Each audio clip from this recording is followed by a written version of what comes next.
ನಮಸ್ಕಾರ. ನನ್ನ ಹೆಸರು ಶಿವಾಜಿ ನಾರಾಯಣಪ್ಪ ಸಾಳಂಕೆ.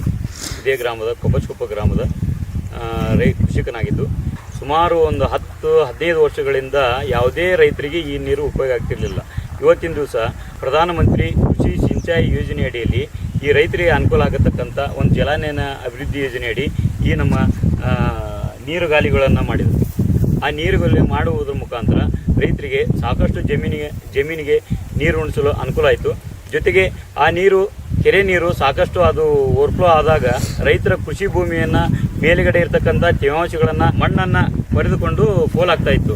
ಆ ಒಂದು ಪ್ರಮಾಣವನ್ನು ತಪ್ಪಿಸಿದಂತಾಯಿತು. ಈ ಒಂದು ಯೋಜನೆಯಿಂದ ಸಾಕಷ್ಟು ರೈತರಿಗೆ ಅನುಕೂಲ ಆಗಿದೆ ಅಂತ ಹೇಳಲಿಕ್ಕೆ ಬಯಸುತ್ತೇನೆ.